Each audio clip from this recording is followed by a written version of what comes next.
Woo! I'm still recovering from that.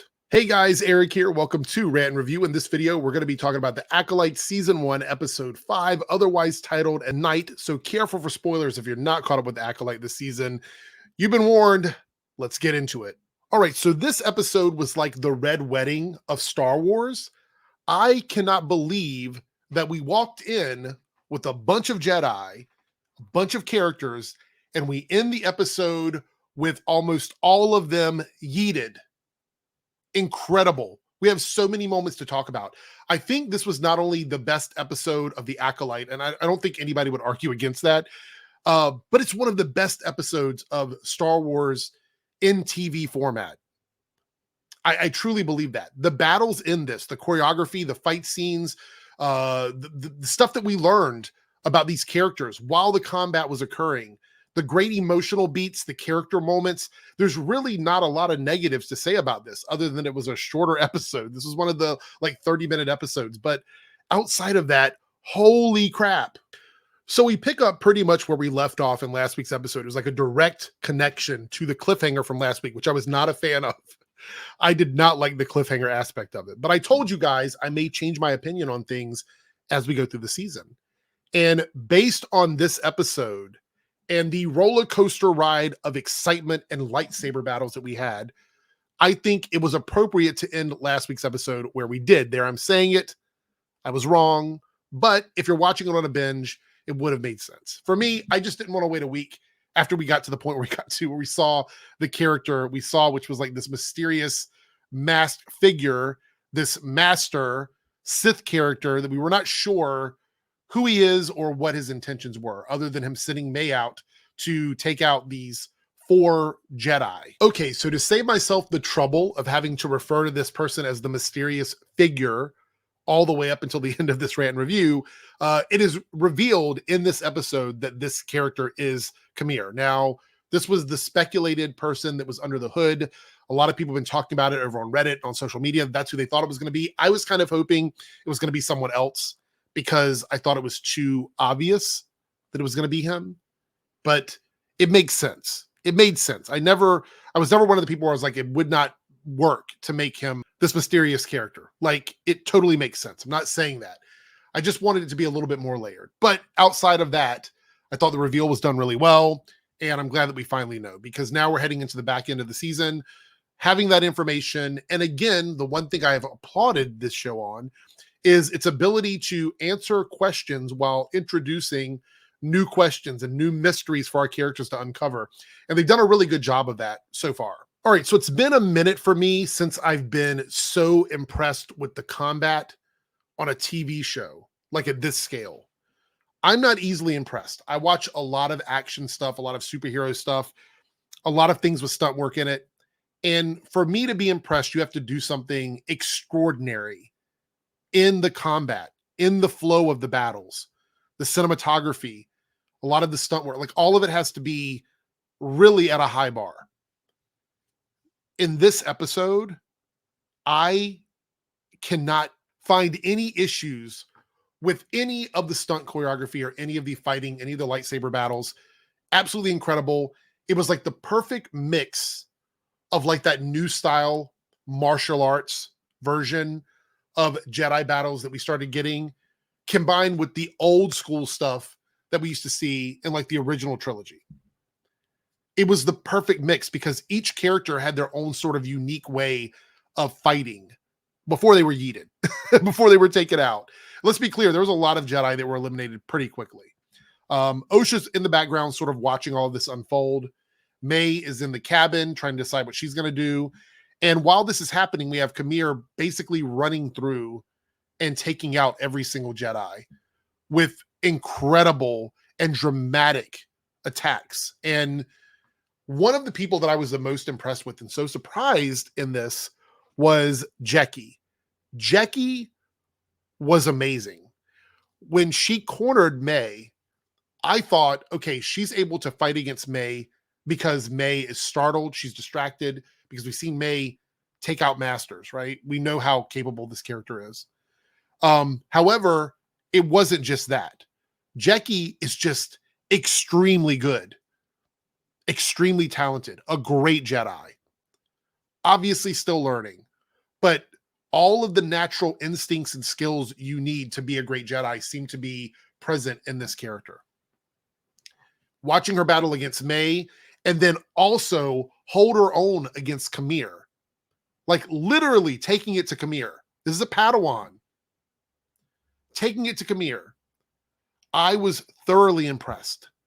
And I was also absolutely heartbroken when she did not expect for Kamir to have a second saber.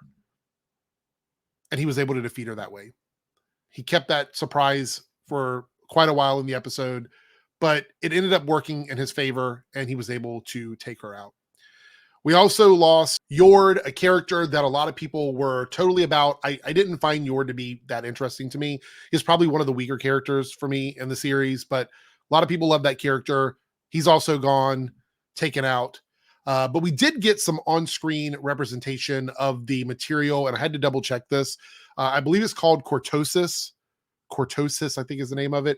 But it's a metal that basically neutralizes like energy, like sabers, stuff like that.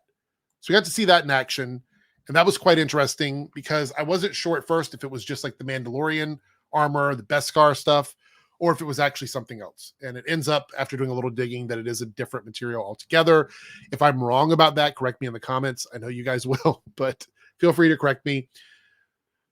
But I'm taken aback by this whole episode. Like, this is some of the best, I think, Star Wars combat and banter between characters we've had in a really long time. I'm trying to think, like, outside of Mandalorian, where we've seen this kind of combat.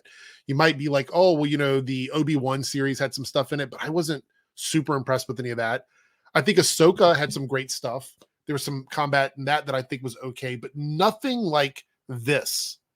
This to me was like watching ballet. It was like watching a choreographed dance routine in every scene. And watching Jecki when she picked up the second saber and just all the windmilling and stuff that she was doing, it was incredible. And I'm pretty sure there's going to be people out there that are going to complain about it, the typical people that are going to find a reason to nitpick on it.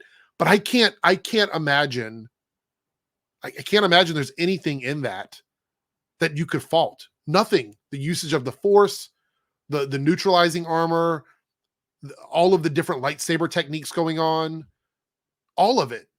And then we have Saul, who went toe-to-toe with Kamir, and other than being a Jedi and having a way that they have to, these rules they have to follow and things like that, he was able to handle it. And he almost gave in. He almost gave in. When Kamir was cornered, he almost gave in. He almost did the wrong thing.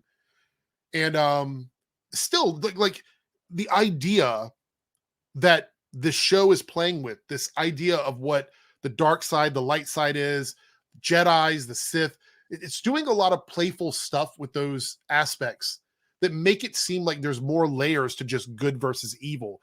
And that is what I really appreciate about the show. Like, Saul is obviously keeping things from Osha. He's obviously carrying the baggage of this. And he should have already said something. He's a Jedi. He's got a code that he's supposed to follow. But he's been keeping the secret. And Kamir has accepted the dark side, accepted all of the things that come along with what he's done. And he uses that as part of his power. And I think that's also quite interesting. I think there's just a really good, for lack of a better term, like a balance of what these characters are doing on screen in this series that I think a lot of people don't truly understand. And I'm talking about the diehard fans who are just not willing to open their minds up to the possibility that there are other stories in the Star Wars universe that aren't so easy to decipher based on lore and outdated canon that's no longer being used.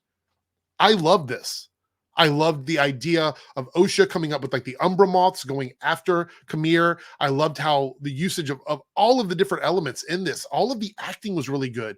All of the emotional moments were really good. And the idea that both Osha and May having the same haircut. I know a lot of people were upset about that because it was so similar, except May's was longer and a little bit different than Osha's.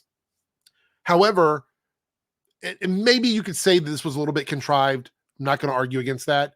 She was able to cut that and then sort of dress up as Osha to follow Saul back to the ship. And maybe you could say, oh, well, that was them just kind of making it convenient for themselves. But the reality is, if you look at it from the context of the characters in that world, it was a very smart move. It was a very smart play. So I don't have much to say about that either. I think that's quite interesting. And now Pip is being sniffed by Basil, and I'm pretty sure that they're going to be the ones to figure out that May and Osha are not who they say they are. I think that's what's going to happen. But I mean, I just don't know. Like, this whole episode, everything we're dealing with the swapping of May and Osha now, and you know, Kamir being revealed and taking out all these Jedi, leaving almost no one in the cast. I mean, we lost pretty much everybody, and I don't think I've truly realized that yet. I don't think it's hit me quite yet.